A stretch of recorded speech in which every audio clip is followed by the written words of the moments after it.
Good morning, this is Stephen Diedrichs from Taxile on Radio Kidnappers with the next edition of Money Talks. And I'd just like to say a great gratitude and thanks to Ken and Jill here and the team at Radio Kidnappers, and also our sponsors.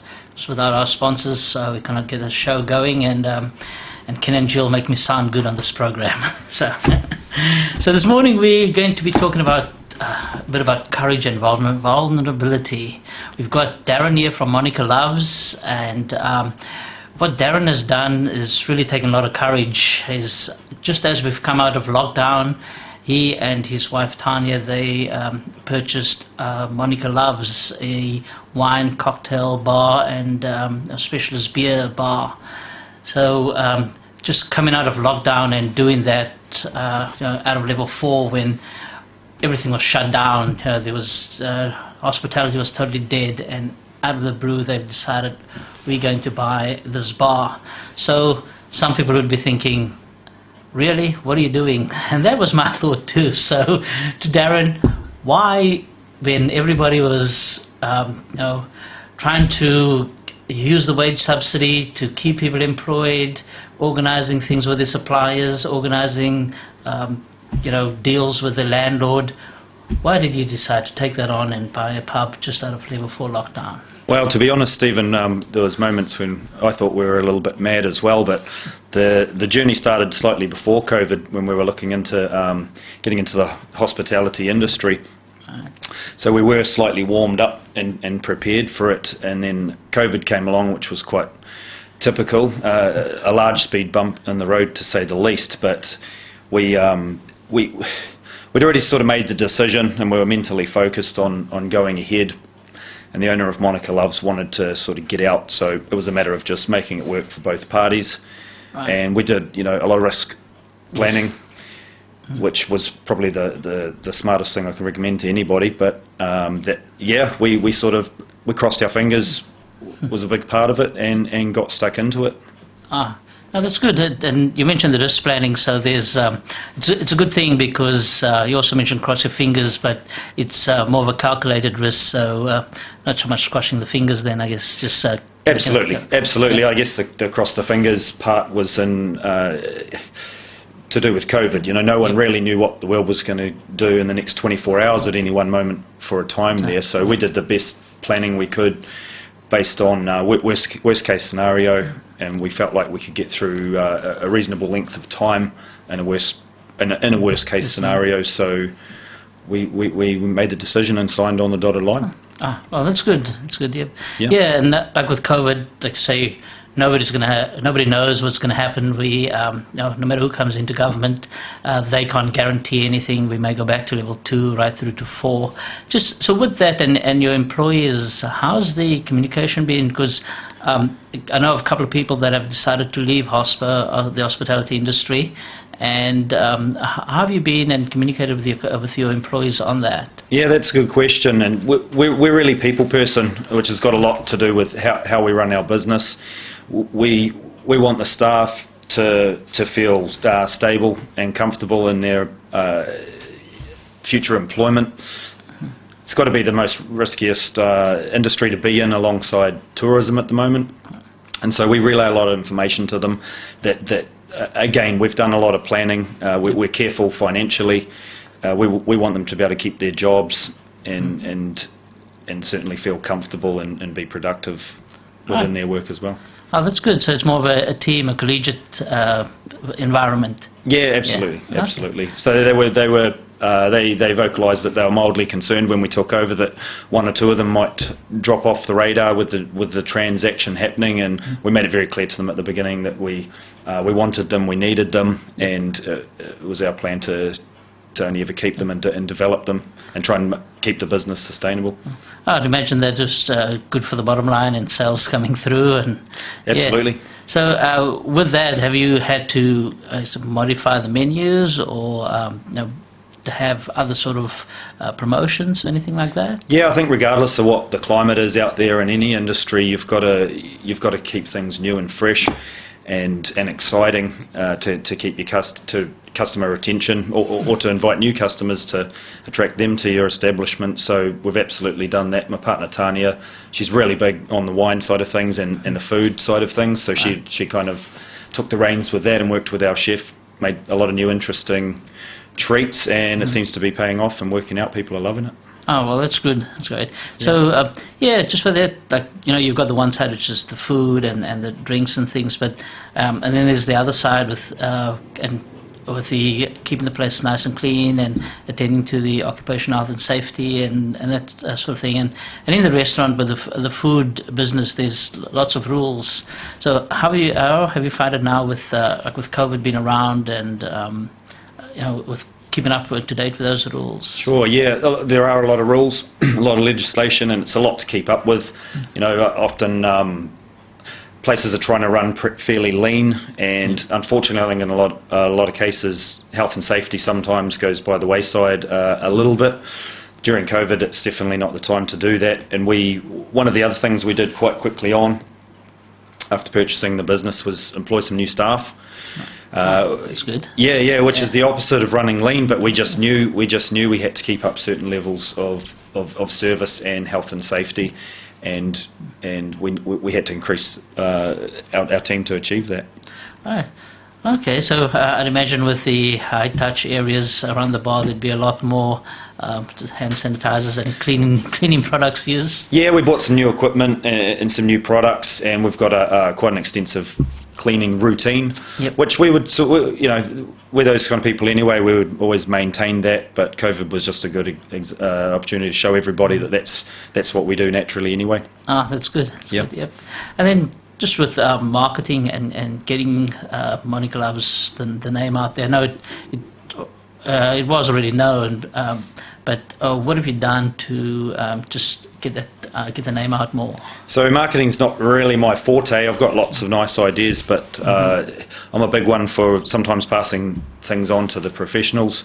So we've engaged with a couple of marketing agencies that take care of our Facebook and our Instagram, and it works really well. They understand how people want to hear certain messages delivered, and we're just putting our name out there. Any new promotions we come up with, they're posting about 3 times a week. And that's all it really is so far as Facebook and Instagram, but we're upgrading our website a bit at the moment. And trying to come up with a few new ideas to get the word out there, because there's still lots of people in Hawke's Bay who aren't familiar with the bar. Right, because it's got this big neon sign at the front. Yeah, it's hard to, once you know it's there, it's hard to miss, but one of the things that make it such a cool bar is it's a little bit Melbourne-esque, up a laneway behind Mr D's restaurant on Tennyson Street in Napier, and there's a large neon sign, like you say, Stephen, that says "Who shot the barman?" Hopefully no one shot the barman, or we're all in trouble. But it's pretty neat, and it gives it a sort of unique vibe. Up the alleyway in the evenings, and again, once you've discovered it, it's I wouldn't say it's hidden secret, because we get plenty of customers, but there's lots of people that still aren't fully aware it's there, but we invite them to come check it out. That's good. That's good. And so I mentioned before that keeping your employees, and there's some people that are leaving the industry for security and things. But is there anything that you'd like to tell someone that would want to come into the industry? Absolutely. There's probably 1,000 things, but in these times, probably just don't have all your eggs in one basket. Sometimes it takes that to jump into the rabbit hole, so to speak. But and you've got to do what you've got to do, but just don't overextend financially. Make sure you've got an exit plan if need be, basically. But once you do make the decision to jump in, give it everything you've got. That's good. Yeah. Good advice there. Yes. So just a couple of other questions was, let's not ask that question first, but just so I know you've only been you took over the business in after COVID there. That's right. So it's been a short time, but what's been, when you walked into the business for the first day as the owner now, what do you think? Damn, I wish I knew that before. Yeah, and I've been asked that question a lot, and the term I tell people is baptism by fire was exactly what it was like. I feel like I understand hospitality naturally. we've been enjoying bars and cafes for years. We're very social sorts of people. I've worked in hospitality a little bit years ago, as Tanya has also. Working at a bar that kind of environment I haven't really worked in before. It's intense when it's busy on a Friday or a Saturday night. It was quite a shock. Okay, well, it's good that that it's intense, because it means there's a lot of people. But at the same time, you learn very fast under those circumstances. That's good. That's good. So, and then what's been your biggest accomplishment? Like, for example, if there's something there that wow, okay, glad I did that. To be honest, it's probably a culmination of all the little things that we're now seeing our vision unfold. All the little decisions we made to improve service and the experience for customers. It's now clear that what we've been putting in is exceeding our expectations in return. The customers are feeding back to us that they're extremely happy with their experience at the bar. So that's the accomplishment, really, knowing that what we set out to do is actually happening. Right. So I guess that goes back to the beginning when I asked, why would you do this, and your goals, and how you can see the bar helping you accomplish your goals. So if you have that and a clear plan set out, it's a good thing to have, rather than just crossing your fingers.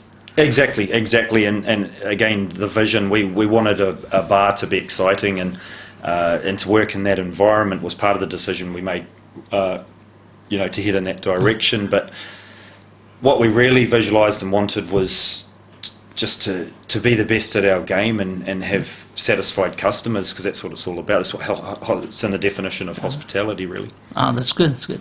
Yeah. So you mentioned before that you're in Napier, but how can our listeners get in touch with you or contact you? Yeah, look, so we're open Wednesday to Saturday from 3 p.m. till late. Either walk right in and let's have a chat, or enjoy a drink. But we're on Facebook and Instagram under Monica Loves, monicaloves.co.nz. Feel free to send us a private message on Facebook, or you can call us on 650-0240. Right. And has there been a lot of people come up with Christmas events or those sorts of things? Yeah. We understand that people like to plan these things, or if they're clever, they'll plan them early. So we're starting to put the word out there. We absolutely cater for functions. We do birthdays all the time, small and large. You don't necessarily have to book at Monica Loves, but so as not to be disappointed, I certainly recommend it. Anything from 2 to, we've had bookings 40, 50 people recently. Wow. Yeah, and it's really exciting. We know how to work it. We've got great front of house staff, and everybody who's had a booking so far has left happy.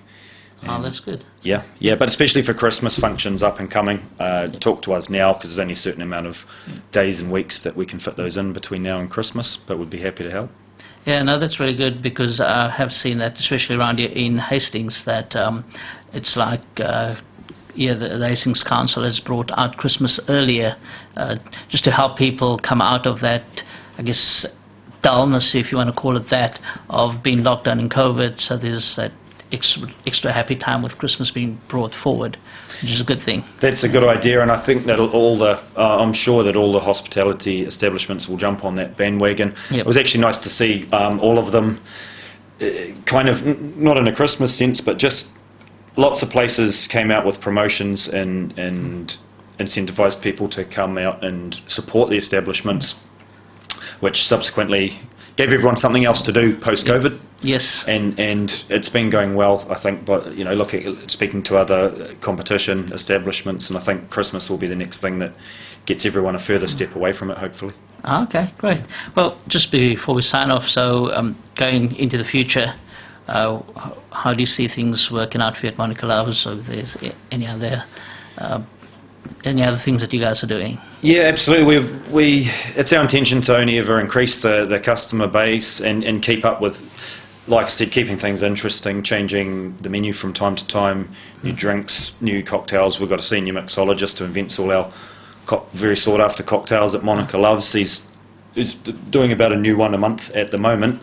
But on top of that, we've got some ideas for some one-off special events, kind of around wine tasting and food and wine Combinations. Combinations, yeah. So watch this space, and if anyone's following us on Instagram or Facebook, everything will be advertised there.